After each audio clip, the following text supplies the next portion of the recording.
ஸ்டாட்டிஸ்டிக்ஸோட unit 1ஓட theory question, possible theory question. இப்போ நான் வந்து நமக்கு ப்ரீவியஸ் கொஸ்டின் பேப்பர்லேருந்து எடுத்து கலெக்ட் பண்ணி எழுதியிருக்கேன்.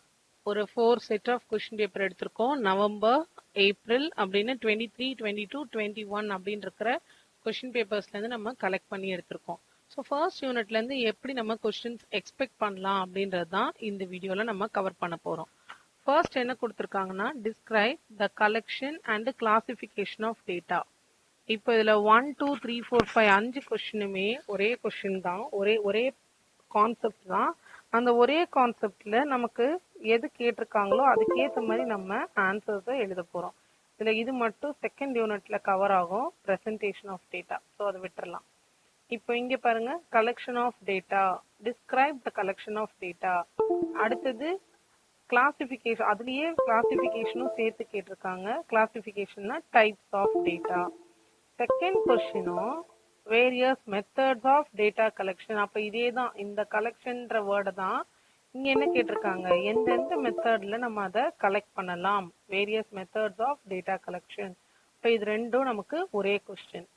அடுத்தது இந்த கொஸ்டின் பாருங்க, கிளாசிஃபிகேஷன் ஆஃப் டேட்டான்றதும் டிஃப்ரெண்ட் டைப்ஸ் ஆஃப் டேட்டான்றதும் நமக்கு ஒரே கொஸ்டின் தான். ஸோ இந்த ஒரே கான்செப்ட் தான் இப்படி டிஃப்ரெண்ட்டாக நமக்கு கொஸ்டின்ஸாக கேட்குறாங்க. Question number 1, 2, 3, 4 and 5. இது 5 சேர்த்து ஒரு கான்செப்ட், தட் இஸ் டேட்டாவோட கலெக்ஷன் அண்ட் அதோட கிளாசிஃபிகேஷன்.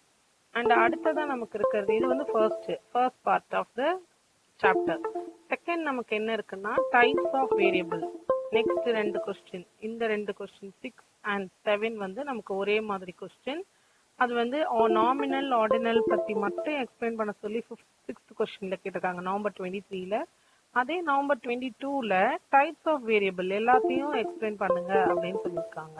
பட் இந்த 2 கொஸ்டினுக்கும் ஒரே கான்செப்ட் நமக்கு. அடுத்தது சென்சஸ் மெத்தட், சாம்பிளிங் மெத்தட். இது வந்து தனியா ஒரு கொஸ்டின், பட் இங்க டிஃபரன்ஸ் கொடுத்துருக்காங்க. நமக்கு ஜென்ரலாவும் அப்படின்னா என்னன்னு தெரியணும், அப்பதான் நம்ம இதுல வந்து எழுத முடியும். இது ஒரு செப்பரேட் கொஸ்டின். அண்ட் அடுத்த 2 கொஸ்டின் பாருங்க, how do you represent data in a table, mention it significance. அதோட யூசஸ் என்ன, டேபிளை எப்படி ரெப்ரசன்ட் பண்ணலாம். அடுத்தது construction and presentation of tables. இதுவும் டேபிள்ஸ் ரிலேட்டடான கொஸ்டின், நவம்பர் 23, ஏப்ரல் 23. ஸோ இந்த 2 கொஸ்டினும் ஒரே கொஸ்டின் தான், ஒரே ஆன்சர் தான் இதுக்கு. ஸோ இதை கேட்டால் நம்ம இந்த ஆன்சர் எழுதினா போதும். இதோட ஆன்சர் வந்து டிஸ்கிரிப்ஷனில் பிடிஎஃபாக இருக்கும், அதை டவுன்லோட் பண்ணி நீங்கள் படிச்சுக்கலாம். அண்ட் லாஸ்ட்டாக இந்த யூனிட்லேருந்து நம்ம என்ன எக்ஸ்பெக்ட் பண்ணலாம்னா, construction of table, frequency table construct பண்ணுறது. ஸோ இதுக்கான ஆன்சர்ஸ் தான் நம்ம இப்போ பார்க்க போகிறோம். ஃபர்ஸ்ட் என்ன கொடுத்துருக்காங்க, ஃபர்ஸ்ட் 5 கொஸ்டின்ஸ்க்கு சேர்த்து ஒரே கான்செப்ட் தான், அதில் எப்படி கேட்டாலும் நமக்கு ஸ்ப்ளிட் பண்ணி எழுத தெரியணும். Describe the collection and classification of data. So டேட்டானா என்ன, அதை எப்படி கலெக்ட் பண்ணலாம். ஸோ ஃபர்ஸ்ட் டேட்டானா என்ன, டேட்டான்றது ஒரு இன்ஃபர்மேஷன். அந்த இன்ஃபர்மேஷன் கலெக்ட் பண்ணி நம்ம எப்படியெல்லாம் கலெக்ட் பண்ணலாம், அது எதுக்காக கலெக்ட் பண்ணுறோம் அப்படின்னா, ஒரு அக்யூரேட்டாக நமக்கு ஒரு அனாலிசிஸ்க்காக தான் நம்ம வந்து டேட்டாவை கலெக்ட் பண்ணுறோம். டேட்டாவில் 2 விதமான டேட்டா இருக்கு, ஒன்று பிரைமரி டேட்டா, இன்னொன்று secondary data. So primary data அப்படின்றது கீழே நமக்கு 5 மெத்தட்ஸ் இருக்கு. கலெக்ஷன் ஆஃப் டேட்டான்னு கேட்டிருந்தாங்கல்ல கொஸ்டின், அதுக்கு இதுதான் answer. Collection of data, various method of data collection, இதுதான் ஆன்சர். Method of collecting. இதை தனியாகவும் ஒரு கொஸ்டின் கேட்டிருக்காங்க பாருங்க, 4th கொஸ்டின் பாருங்க, mention the sources of primary data. Primary டேட்டானா என்ன, எப்படி கலெக்ட் பண்றது அப்படின்றதுக்கான ஆன்சர். ஸோ பிரைமரி டேட்டானா என்ன அப்படின்னா, நம்ம டைரக்டா வந்து ஒரு இன்ஃபர்மேஷனை கலெக்ட் பண்றது பிரைமரி டேட்டா. அதை வந்து 5 விதமா வாங்கலாம். First one, direct personal interview. Direct personal, அந்த வார்த்தையிலே நமக்கு புரிஞ்சிடும். டைரக்ட் பர்சனல் இன்டர்வியூனா நாமளே ஒரு இன்வெஸ்டிகேட்டரா மாறி நமக்கு தேவையான இன்ஃபர்மேஷனை ஒரு பர்சன் கிட்ட இருந்து கலெக்ட் பண்றது டைரக்ட் பர்சனல் இன்டர்வியூ. இப்படி நம்ம டைரக்டா போய் கலெக்ட் பண்றதுனால அதுல வரது ப்ராப்ளம் என்ன அப்படின்னா, மணி வந்து நமக்கு கன்சியூம் ஆகும், அதிகமா டைமும் அதிகமா எடுத்துக்கும். பட் அதோட ஒரு பிளஸ் என்ன அப்படின்னா, நமக்கு இன்ஃபர்மேஷன் கரெக்டா இருக்கும். நானே டைரக்டா கேட்டு வாங்கும்போது அதோட இன்ஃபர்மேஷன் நமக்கு ரிலையபிளா இருக்கும். Second indirect oral interview. Indirect oral இன்டர்வியூனா என்னால ஒரு இன்ஃபர்மேஷனை கலெக்ட் பண்ண முடியல, டைரக்டா ஒரு பர்சன் கிட்ட இருந்து கலெக்ட் பண்ண முடியல. ஃபார் எக்ஸாம்பிள் ஒரு ட்ரக் அடிக்டா இருக்காங்க, அவங்க ஃப்ரெண்ட்ஸ்க்கு தெரிஞ்சிரும்ன்றதுனால அந்த இன்ஃபர்மேஷன் நம்மளோட ஷேர் பண்ண மாட்டாங்கன்னும் போது என்னால டைரக்டா வாங்க முடியல. அப்போ நான் வேற ஒரு பர்சனை வந்து அனுப்பி இன்ஃபர்மேஷன் கலெக்ட் பண்ணிக்கிறேன். இது indirect personal oral interviews. Third one, information from correspondence. Information from correspondence மெத்தட்ல நம்ம இன்வெஸ்டிகேட்டர் அப்பாயிண்ட் பண்ணி கலெக்ஷனை வாங்கிக்கிறோம், நம்ம டேட்டாவை வாங்கிக்கிறோம். ஃபார் எக்ஸாம்பிள் ஒரு இடத்துல ஒரு மீட்டிங் நடக்குது, இல்லைன்னா ஒரு போராட்டம் நடக்குது, அங்கே இருக்கிற டேட்டா எனக்கு வேணும், இன்ஃபர்மேஷன் வேணும்னா நான் டைரெக்டாக அந்த இடத்துக்கு போகிறதுக்கு பதிலாக அந்த லோக்கல் பிளேஸில் இருக்கிற ஒரு ஏஜென்ட்டை நம்ம அப்பாயிண்ட் பண்ணி இன்ஃபர்மேஷனை கலெக்ட் பண்ணிக்கலாம். இது இன்ஃபர்மேஷன் ஃப்ரம் கரஸ்பாண்டன்ஸ். ஸோ இப்படி பண்ணும்போது நமக்கு மணி செலவாகும், பட் டைம் நமக்கு சேவ் ஆகும். Next mail questionnaire method. Mail questionnaire மெத்தட்ன்றது தான் இப்போ நிறைய இடத்துல நம்ம யூஸ் பண்ணுறோம். கூகுள் ஃபார்ம்ஸ் அனுப்பி நம்ம ஃபில் பண்ண சொல்கிறோம். நம்மளால போக முடியல அண்ட் நம்மளால ஒரு ஏஜென்ட்டும் அப்பாயிண்ட் பண்ண முடியல அப்படின்னும் போது நம்ம இந்த மெயில் கொஷினர் ஃபோர்த் மெத்தட்க்கு வந்துடுவோம். இந்த மெத்தடை யூஸ் பண்ணி நம்ம கொஷின்ஸ் மெயில் பண்ணிட்டா அவங்க அங்கேருந்து நமக்கு ஆன்சர்ஸ் அனுப்பிடுவாங்க. பட் இது எப்போ நமக்கு இதில் ஒரு ட்ராபேக் இருக்குன்னா, இல்லிட்ரேட் படிக்க தெரியாதவங்களுக்கு நம்ம கொஷினர் அனுப்பும்போது அவங்களால அதை ஆன்சர் பண்ண முடியாது. ஸோ இல்லிட்ரேட் பீப்புளை நம்ம கொஷின் பண்ணுறதா இருந்தால் டைரெக்டாக தான் போய் கேட்கணும். Next schedule sent through enumerators. இதுவும் அதே தான், நான் முன்னாடியே ஷெட்யூல் பண்ணிக்கிறேன். ஷெட்யூல் பண்ணிட்டு அந்த இன்ஃபர்மேஷனை பர்சனை அனுப்பி நம்ம கொஷினராக வாங்கிக்கிறோம். அவங்க கிட்ட இருந்து ஹேண்ட் ரிட்டன்ல எழுதி வாங்கிட்டு வரோம். இதுதான் scheduled sent through enumerators. So இந்த மெத்தட் வந்து நமக்கு ரொம்ப காஸ்ட்லியாக இருக்கும். ஏன்னா நம்ம ஒரு பர்சனை வந்து அனுப்புகிறோம் அண்ட் அங்கே அது எவ்வளோ தூரத்தில் இருந்தாலும் அந்த பர்சனை அனுப்பி அங்கே ஏற்கனவே நம்ம ஷெட்யூல் பண்ணி அப்பாயின்மெண்ட் போட்டுட்டு போகும்போது இது வந்து நமக்கு டைம் கன்சூமிங் அண்ட் மணி கன்சூமிங்காக இருக்கும். இதெல்லாம் பிரைமரி டேட்டா. அடுத்தது செகண்டரி டேட்டா. செகண்டரி அப்படின்னும் போதே அது நான் கலெக்ட் பண்ணலை, ஏற்கனவே கலெக்ட் பண்ணி வச்சிருக்கிறதுன்னு நான் யூஸ் பண்ணிக்கிறேன். அதுதான் செகண்டரி டேட்டா. ரெண்டு விதமாக இருக்குது. ஒன்று பப்ளிஷ்டு சோர்சஸ், இன்னொன்று அன்பப்ளிஷ்டு சோர்சஸ். பப்ளிஷ்டு சோர்சஸ் அப்படின்றது வந்து அஃபிஷியல் பப்ளிகேஷன், லைக் நமக்கு யூஎன்ஏ ரிப்போர்ட்டாக இருக்கலாம், இல்லை சென்ட்ரல் கவர்மெண்ட் ஸ்டேட் கவர்மெண்ட் ரிப்போர்ட்டாக இருக்கலாம், இல்லை ஒரு ஜேர்னலில் ஏற்கனவே பப்ளிஷ் ஆயிருக்குன்னா that is published sources. For example இப்போ கொரோனா ரிப்போர்ட் வேணும் அப்படின்னா அது வந்து நம்ம கவர்மெண்ட் ஹாஸ்பிட்டல்ஸில் ரெக்கார்டில் இருக்கும். இத்தனை பேஷண்ட்ஸ் இருந்தாங்க, இத்தனை பேர் கியூர் ஆனாங்க, இத்தனை பேர் வந்து இறந்துட்டாங்க அப்படின்ற ரிப்போர்ட்லாம் இருக்கும். நம்ம அங்கேருந்து எடுத்துக்கலாம். இது பப்ளிஷ்டு சோர்சஸ். அன்பப்ளிஷ்டு சோர்சஸ் அப்படின்னா ரெக்கார்ட் வந்து வேற ஒரு பர்பஸ்க்காக கலெக்ட் பண்ணியிருப்பாங்க ஒரு ப்ரைவேட்டா ஒரு ஏஜென்சியில், அது பப்ளிஷ் பண்ணியிருக்க மாட்டாங்க, அதுலேருந்து நான் டேட்டாவை எடுத்துக்கிட்டேன் அப்படின்னா இது வந்து அன்பப்ளிஷ்டு சோர்சஸ். அன்பப்ளிஷ்டு சோர்சஸ் எடுக்கிறதோட டிஸ்அட்வான்டேஜ் என்னன்னா அது ரிலையபிளாக இருக்காது, வேற பர்பஸ்க்காக வாங்கியிருப்பாங்க. ஸோ நம்ம பர்பஸ் ஆஃப் ஸ்டடிக்கு வந்து அது கரெக்டாக இருக்காது, மேட்ச் ஆகாது. இது நம்மளோட கொஷின் நம்பர் 5க்கான ஆன்சர். இப்போ ஃபர்ஸ்ட் 4க்கு இதுலேயே ஆன்சர் இருக்கு. கலெக்ஷன், கிளாசிஃபிகேஷன், வேரியஸ் மெத்தட்ஸ்னாலும் இதுதான், டிஃப்ரெண்ட் டைப்ஸ் ஆஃப் டேட்டானாலும் இதுதான். 4th கொஸ்டினுக்கு மட்டும் ஸ்பெசிஃபிக்காக பிரைமரி டேட்டா பற்றி மட்டும் கேட்டிருக்காங்க. இப்போ 5th கொஸ்டின் பார்த்தீங்கன்னா distinguish between primary and secondary. நம்ம மேலேருந்து படிக்கும் போதே நமக்கு தெரிஞ்சிருச்சு. அதுலேருந்து இந்த பிரைமரி அண்ட் செகண்டரி டேட்டாவை வந்து நம்ம ஒரு டேபிள் போட்டு எழுதுறோம். ஸோ பிரைமரி வந்து ஒரிஜினலாக நம்மளே கலெக்ட் பண்ணுவோம், செகண்டரி டேட்டான்றது ஒரு ஏஜென்சியில் கலெக்ட் பண்ணியிருப்பாங்க, அதை வந்து யூஸ் பண்ணிப்போம். பிரைமரி டேட்டா கலெக்ட் பண்ணும்போது எனக்கு மணி, டைம், லேபர் எல்லாமே வந்து தேவைப்படும். பட் செகண்டரி டேட்டாவில் எதுவுமே தேவைப்படாது, நம்ம போய் அந்த டேட்டாவை வாங்கிட்டு வந்துடலாம். ஸோ பிரைமரி டேட்டா வந்து நான் என்ன பர்பஸ்க்காக வாங்குறேனோ அது கரெக்டாக மேட்ச் ஆகும். செகண்டரி டேட்டா வந்து எனக்கு மேட்ச் ஆகாது, ஏன்னா அது வேற பர்பஸ்க்காக கலெக்ட் பண்ணியிருப்பாங்க. பிரைமரி டேட்டா வாங்கும்போது நான் அது ரிலையபிளான்னு செக் பண்ண வேண்டிய அவசியம் கிடையாது, ஏன்னா அது நான் தான் கலெக்ட் பண்ணியிருப்பேன். பட் செகண்டரி டேட்டா வாங்கும்போது அப்சர்வேஷன் வந்து கேர்ஃபுல்லாக நம்ம வாங்கணும், ஏன்னா அது நமக்கு தப்பாகவும் இருக்கலாம். ஸோ நெக்ஸ்ட்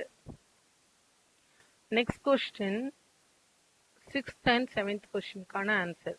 7th கொஸ்டின் வந்து எக்ஸ்பிளைன் இன் டீடைல்ஸ். இது வந்து ஒரு 10 மார்க்ல கேட்டிருக்காங்க. Explain in detail types of variable.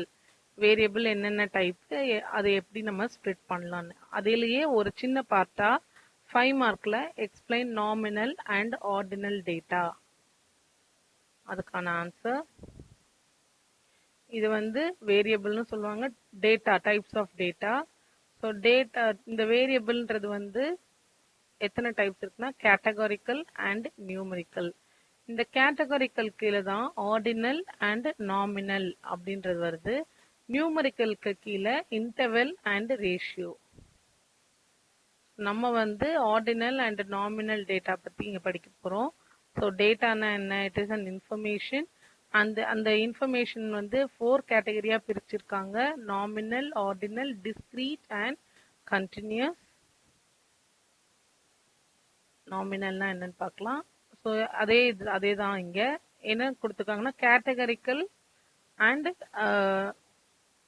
Categorical data ஒன்று, நியூமரிக்கல் டேட்டா ஒன்று. அந்த கேட்டகரிக்கல் டேட்டாவோட பேர் தான் இங்க குவாலிட்டேட்டிவ் அண்ட் நியூமரிக்கல் டேட்டா தான் குவான்டிடேட்டிவ். அதோட இன்னொரு பேர் குவாலிட்டேட்டிவ், குவான்டிடேட்டிவ். பிராக்கெட்ல கொடுத்துருக்கு பாருங்க. குவாலிட்டேட்டிவோட இன்னொரு நேம் தான் கேட்டகரிக்கல் டேட்டா. ஸோ இங்க நேம்ஸ் இருக்கும். கேட்டகரிக்கல் டேட்டா, குவாலிட்டேட்டிவ் டேட்டா அப்படின்றது வந்து நேம்ஸ் இருக்கும். நேம்ஸை யூஸ் பண்ணி கேட்டகரைஸ் பண்ணியிருப்பாங்க. ஸோ இதுல 2 டைப்ஸ் இருக்கு. ஒன்று நாமினல் டேட்டா, இன்னொன்று ஆர்டினல் டேட்டா. இந்த வார்த்தையிலேருந்து நீங்க வந்து அர்த்தம் புரிஞ்சுக்கோங்க. ஆர்டினல், அந்த ஓஆர்டி அப்படின்னா ஒரு ஆர்டரை அது ஃபாலோ பண்ணும். ரெண்டுமே நேம்டு டேட்டா தான். நேம்டு டேட்டானா பேர் வச்சு வர்றது தான் வந்து நாமினல் இல்லைன்னா ஆர்டினல் அப்படின்னு சொல்லுவோம். இதுல எந்த ஆர்டரையும் ஃபாலோ பண்ணாம வர்றது நாமினல் டேட்டா. பர்டிகுலர் ஸ்பெசிஃபிக்கா இந்த ஆர்டர்ல தான் வரணும் அப்படின்றது தான் ஆர்டினல் டேட்டா. ஆர்டினல், ஆர்டர் அப்படின்னு ஞாபகம் வச்சுக்கலாம். ஸோ நாமினல் டேட்டான்றது it is a types of data. இது வந்து ஒரு நேம். இங்க வந்து ஆர்டர் இருக்காது, ரேங்க் இருக்காது. கீழே அந்த பேசேஜ்ல தான் கொடுத்துருக்கு பாருங்க. that name cannot be ordered or ranked. Name இதுக்குமே கிடையாது, ரேங்க் எதுவும் கிடையாது, அண்ட் இங்க கம்பேரிசனும் கிடையாது. ஸோ இதுல நம்ம என்னென்ன யூஸ் பண்ணலாம்? ஃபார் எக்ஸாம்பிள், நாமினல் டேட்டான்றது ஜெண்டர், மேலா இருக்கலாம் இல்ல ஃபீமேலா இருக்கலாம். இப்போ நம்ம மேல் ஃபர்ஸ்ட், ஃபீமேல் செகண்ட், இல்ல ஃபீமேல் ஃபர்ஸ்ட், அந்த மாதிரி எதுவுமே கிடையாது. அண்ட் ரிலீஜியன் எடுத்துக்கிட்டோம்னா வி ஹாவ் ஹிந்துசம், கிறிஸ்டியானிட்டி, முஸ்லீம் அப்படின்னு இருக்கு, இஸ்லாம், ஜூடிசம், இந்த மாதிரி இருக்கு. பட் இதுக்கு ஒரு ஆர்டர் கிடையாது. ஆர்டர் இல்லாம எழுதுறது. Blood type AB, O negative, O positive, இந்த மாதிரி இருக்கு. பட் ஆர்டர்ல எழுத மாட்டோம். எந்த ஆர்டர் வேணாலும் ஃபாலோ பண்ணிக்கலாம். அது நாமினல் டேட்டா. இதுவே ஆர்டினல் டேட்டா, ஆர்டர், இங்க வரும்போது நம்ம பர்டிகுலரா ஒரு ஆர்டர் இங்க நம்ம ஃபாலோ பண்ணணும். இங்க நம்ம எப்படி ஆர்டர் ஃபாலோ பண்ணுவோம்னு பாருங்க. ஃபார் எக்ஸாம்பிள், எஜுகேஷன் லெவல் அப்படின்னு எடுத்துக்கிறாங்க. எஜுகேஷன் லெவல்னா நம்ம எப்படி ஆர்டர் ஃபாலோ பண்ணுவோம்? First elementary, middle school, high school, college, இப்படிதான் நம்ம ஆர்டர் ஃபாலோ பண்ணுவோம். அதே மாதிரி ஒரு ஜாப் பொசிஷன் எடுத்துக்கிட்டா நம்ம என்ன ஆர்டர் ஃபாலோ பண்ணுவோம்? மேனேஜர், சூப்பர்வைசர், எம்ப்ளாயி, இந்த மாதிரி ஒரு ஆர்டர் ஃபாலோ பண்ணுவோம். எப்பெல்லாம் நம்ம order named data order follow பண்றதுக்கு பேரு ஆர்டினல். ஆர்டரே ஃபாலோ பண்ணலன்னா அது நாமினல் டேட்டா. இது குவான்டிடேட்டிவ். குவான்டிடேட்டிவ்க்கு இன்னொரு பேர் வந்து நியூமரிக்கல் டேட்டா. இங்க 2 டைப்ஸ் இருக்கு. ஒன்னு டிஸ்கிரீட் டேட்டா, இன்னொன்னு continuous data. So discrete data அப்படின்னு எடுக்கும்போது நமக்கு height of students. So height of students வந்து நமக்கு என்ன இருக்கும்? 5 சென்டிமீட்டர் இல்லை 5.2 சென்டிமீட்டர் அந்த மாதிரி இருக்கும். அண்ட் மார்க் ஆஃப் ஸ்டூடெண்ட் எடுக்கும்போது 70.5 இல்லை 72 அந்த மாதிரி தான் இருக்கும். Weight of different members of family, இதெல்லாமே டிஸ்கிரீட் டேட்டா. அண்ட் கண்டினியூஸ் டேட்டானா இந்த வேல்யூலேருந்து இந்த வேல்யூ அப்படின்னு கொடுக்கறது தான் கண்டினியூஸ் டேட்டா. ஸோ இங்கே அதுக்கு வந்து டெம்பரேச்சர் ரேஞ்ச், சேலரி ரேஞ்ச். இப்போ ஒரு கம்பெனியில் சேலரி ரேஞ்சுன்னு எடுத்துக்கிட்டாங்கன்னா மினிமம் 10,000லேருந்து 1 lakh வரைக்கும் சேலரி வாங்குறாங்க. So this value to that value அப்படின்னு கொடுக்கறது கண்டினியூஸ் டேட்டா. இதெல்லாம் வந்து கொஸ்டின் நம்பர் 6 and 7க்கான ஆன்சர். அண்ட் அடுத்தது difference between census method and sampling method. First census method, sampling மெத்தட்னா என்ன அப்படின்னு பார்க்கலாம். சென்சஸ் மெத்தடோட இன்னொரு நேம் வந்து complete enumeration survey method. Second method வந்து சாம்பிள் மெத்தட். சென்சஸ் மெத்தட்னா எல்லாரையுமே ஒரு பர்சன் விடாம எல்லாரையுமே நம்ம சர்வே எடுக்கிறது தான் சென்சஸ் மெத்தடு. ஸோ இங்க each and every unit population அப்படின்னு சொல்லுவோம். ஒருத்தரையும் கூப்பிட்டு நம்ம டேட்டா கலெக்ட் பண்றது பேரு சென்சஸ் மெத்தட். இல்ல ஒரு பர்டிகுலர் குரூப்பை மட்டும் கூப்பிட்டு இன்ஃபர்மேஷன் கலெக்ட் பண்றது சாம்பிள் மெத்தட். ஸோ இதுக்கான டீட்டெயில்ஸ் தான் இங்க இருக்கு. நமக்கு தேவை டிஃப்ரென்ஸ். நீங்க அந்த சென்சஸும் நீங்க படிச்சுக்கணும். ஒருவேளை அந்த கொஸ்டின்ஸ் கேட்டாங்கன்னா நம்ம ஆன்சர் பண்ற மாதிரி இருக்கும்.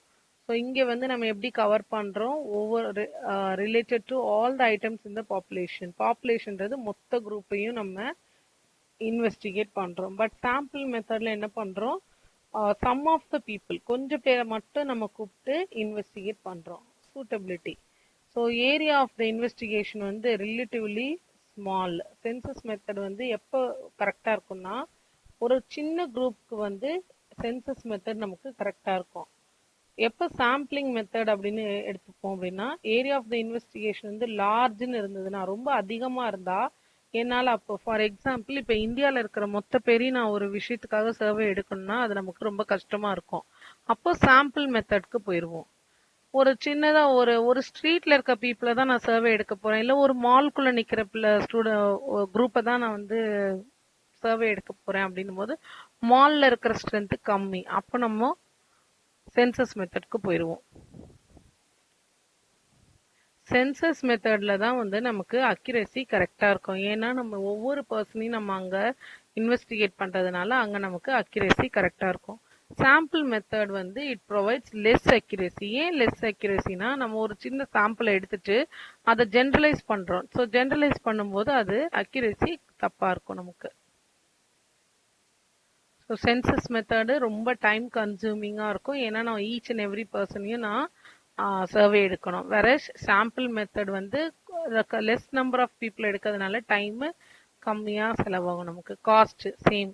சென்சஸ் மெத்தட் மோர் எக்ஸ்பென்சிவ், இங்கே வந்து இது லெஸ் எக்ஸ்பென்சிவ். ஸோ சென்சஸ் மெத்தடில் எடுக்கும்போது நான் வந்து ஒவ்வொன்றையும் வெரிஃபை பண்ணணும் அப்படின்றது வெரிஃபை பண்ண முடியாது. பாசிபிலிட்டி ரொம்ப கம்மி. ஏன்னா அது ஹியூஜ் இன்ஃபர்மேஷன். அதுவே சாம்பிள் சர்வேல வந்து நம்மளால ஈஸியா வெரிஃபை பண்ண முடியும். ஏன்னா நான் கேதர் பண்ண இன்ஃபர்மேஷன் ரொம்ப கம்மியா இருக்கும். ஓகே, நெக்ஸ்ட் ரெண்டு கொஸ்டினும் it is about tabulation, table. So table பத்தி கொடுத்துட்டாலே நான் எனக்கு தெரிஞ்ச டேபிளோட பாயிண்ட்ஸ் எல்லாம் எழுதினா போதும். ஃபர்ஸ்ட் வந்து என்ன கேட்டிருக்காங்கன்னா, எப்படி டேபிளை ரெப்ரசென்ட் பண்ணுவோம், அதோட யூசஸ் என்ன. செகண்ட் என்ன கேட்டிருக்காங்கன்னா, டிஸ்கிரைப் த கன்ஸ்ட்ரக்ஷன். அதே தான், ரெப்ரசன்டேஷனுக்கு பதிலாக இங்கே கன்ஸ்ட்ரக்ஷன் கேட்டிருக்காங்க. எப்படி ப்ரெசென்ட் பண்ணுவோம், இங்கேயும் ரெப்ரசென்ட்டுக்கு பதிலாக ப்ரெசென்ட்னு கொடுத்துருக்காங்க. டேபிள். டேபிள் எதுக்கு, டேபிள்னா ரோஸ் அண்ட் காலம்ஸ்ல இருக்கிற டேட்டா. டேபிள் எதுக்கு யூஸ் பண்ணுவோம்னா, இது மினிமம் ஸ்பேஸ், காம்ப்ளெக்ஸ் டேட்டாவை ஈஸியாக பார்க்கலாம், அண்ட் கம்பேரிசனுக்கு ஈஸி. ஒரு குட் டேபிள்னா என்னென்ன இருக்கணும், table number, title of the table. 10 மார்க்ல கேட்டா எலாபரேட்டா எழுதுங்க. 5 மார்க்ல கேட்டா இதோட ஹெட்டிங்கும் ஒரு லைன் எழுதுனா போதும். Captions, stubs. கேப்ஷன்றது காலம் ஹெட்டிங், ஸ்டப்ஸ்ன்றது ரோஸ்க்கான heading. Body of the table, head note, foot note. So இது வந்து ஒரு ஸ்ட்ரக்சர் ஆஃப் த டேபிள். இந்த டேபிள் ஸ்ட்ரக்சர் கண்டிப்பாக வரையணும். கீழே ஃபுட் நோட், மேலே head note, caption, column heading, ஸ்டப்ன்றது ரோக்கான ஹெட்டிங். ரூல்ஸ், ஒரு டேபிள் கன்ஸ்ட்ரக்ட் பண்ணுறதுக்கான ரூல்ஸ். ஸோ டேபிள் வந்து பேப்பருக்குள்ளே சூட் ஆகிற மாதிரி ரோஸ் அண்ட் காலம்ஸ் கொடுக்கணும். அந்த டேபிள்குள்ளே இருக்கிற ஸ்டப்ஸ் அண்ட் கேப்ஷன் பார்த்துட்டே நமக்கு டேபிள் புரியணும். And row spacing, column spacing ஈக்குவலாக இருக்கணும், ப்ராப்பராக இருக்கணும். இதெல்லாம் அதுக்கான rules. So body of the டேபிளில் வந்து எனக்கு ஃபுல் அப்ஜெக்டிவ், நான் என்ன சொல்ல வரேன்றது எனக்கு கிளியராக தெரிஞ்சிடணும். அப்ரிவேஷன்ஸ் ஏதாவது இருந்ததுன்னா கீழே அதுக்கு ஸ்டார் கொடுத்து நம்ம அதை எழுதுற மாதிரி இருக்கும். ஏன்னா மேலே டேபிள்ஸ்லேயே நம்மளால ஃபுல் இதையும் எழுத முடியாது. அதனால ஃபுட் நோட்டில் நம்ம அதோட அப்ரிவேஷன்ஸ் ஏதாவது இருந்தால் எழுதலாம்.